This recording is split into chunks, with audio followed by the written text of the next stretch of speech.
I just got done watching the new episode of the brand new Code Geass anime, Code Geass Roze of the Recapture, and I'm about to review it for you guys right now. If you like Code Geass and you want to see more content like this, hit the like button, subscribe to the channel.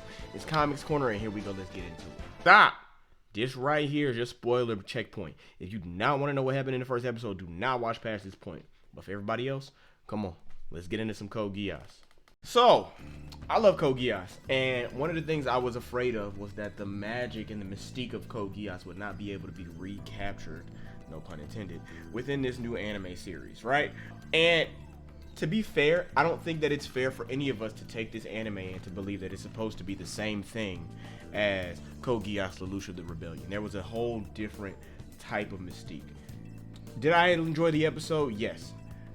My number one problem, I agreed with, I saw this on a channel, I think it was My Media Clips. I really like My Media Clips. But one of the things he said that people had a problem with, that I also had a problem with, was the Lelouch Requiem was essentially serving to remove the Britannian occupation and all of the, injustices that were taking place to the 11th.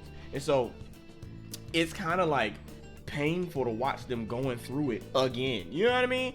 Watching it and not really understanding the reason. I mean, to me, it makes perfect sense that there would be usurpers and people who would want the old Britannia regime to continue to be what it was. But to the extent that it is to where it seems like they literally just took over and have them captured all over again is a little nuts, right?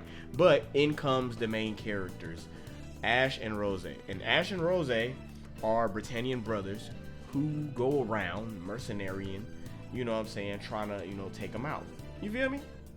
They've basically been taking out Britannian leaders, and they're kind of famous around, resistance groups. You feel me? And in this particular situation, it seems as though Roze will be taking on the place of Lelouch. I'm gonna try my best not to spoil too much information. There will be spoilers, but I'm gonna try my best not to spoil too much information. Hopefully, I made a spoiler warning. I put it in the front. So we see the characters, we get to see their different, demeanors and the way that they treat things. Ash likes pets and animals, and he's the muscle of the group. We see this when he defends a it's not a Britannian woman, I'm sorry. An 11 woman, a Japanese woman, from a Britannian guy who is beating her at a gas station. He stops him, and he's getting ready to break dude's arm before Roze grabs the individual and takes them into the building. This is where we get the first glimpses of Geass. We don't know what the Geass actually is. I'm gonna tell you later, but as of right now, we don't know what it is. He just come out and he's treating her with respect all of a sudden, calling her Japanese and all this great stuff. Then we find out, Ash likes strays, all that great stuff. Then we see the two Britannian brothers that's literally out here shooting 11s for fun. They literally got a Japanese dude sitting on the thing with a target on his stomach and on his forehead, and he's just shooting at him. He's playing. They're literally playing. And there's one moment where it bothered me because they shoot dude off the balcony, off the edge. They're on the bridge. I'm sorry.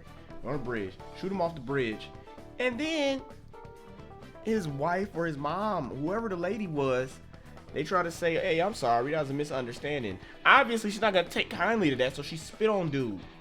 And the soldiers get ready to shoot her. He's like, "Hey, well, I got it." And he reach in his pocket. I'm thinking he gonna wipe his face. That's what he gonna do. He gonna get the napkin and he'll smack her or something like that. Bro pulled the gun out and bow. I was like, wait. Well, yeah. Then after that, they pick them all off, and it is a scene. And it just serves to show you the ruthlessness of Britannians still towards the Japanese people. Then we cut to our heroes meeting old girl in the theater, and she telling them, they gotta do what they gotta do to take out old boy. You know what I'm saying?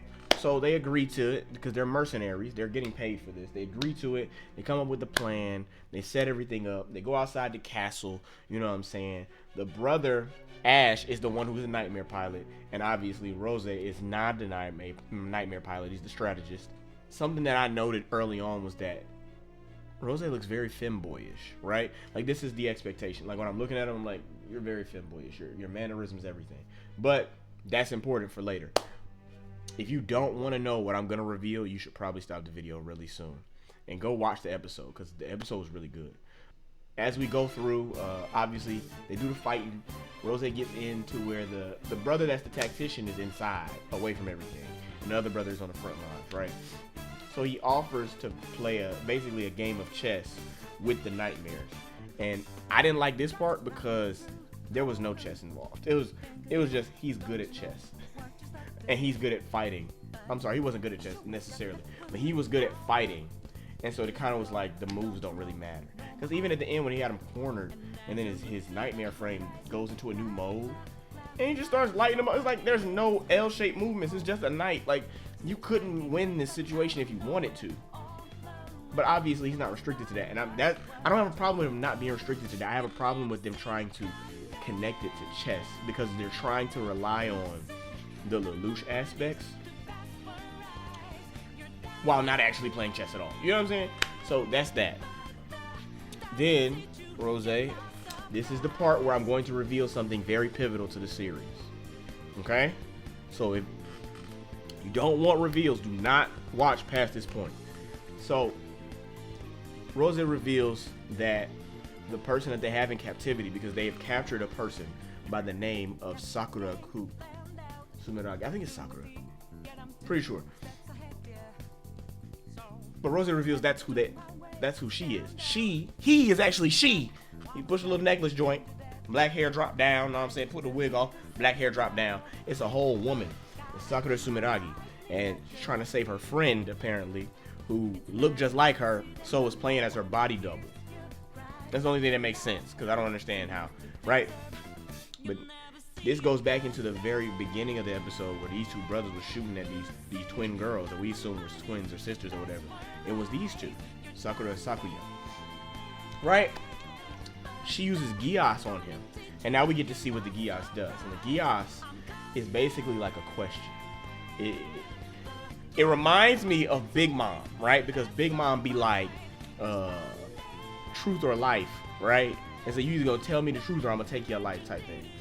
So he said either you gonna save 100,000 more people, Japanese people, than you've killed, or 100 times, something like that, or you gonna kill yourself.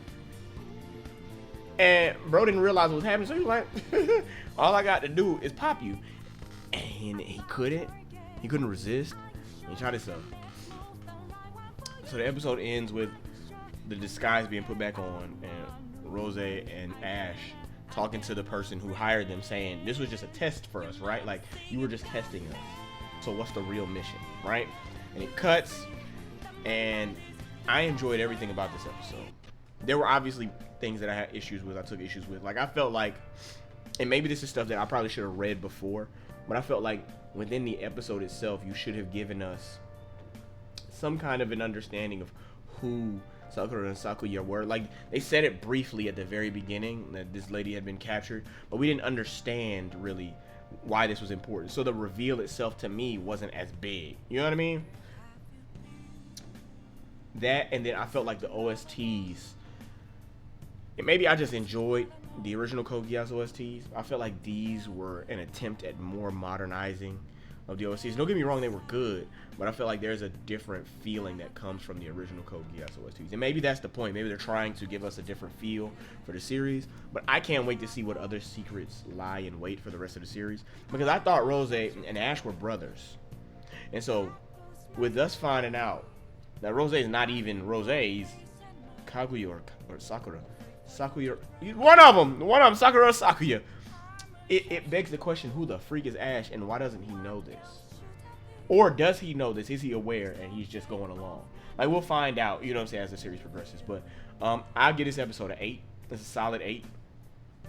Hopefully the rest of this series gives us something. I want to make a prediction, and I'm going to try to make predictions at the end of every episode that I do. I predict that Ash doesn't know and is going to feel betrayed. We might not find that out in the next episode, but there you have it. That's the only prediction I got. So let me know what you guys thought about the episode, and will you be looking forward to the next one? Every Saturday I'm going to try to drop a video on Code Geass, so stay tuned for that. Look forward to it. And like the video, comment, and subscribe. And I'll see you guys in the next one. Glass, reflecting that's a truth. It's only worse than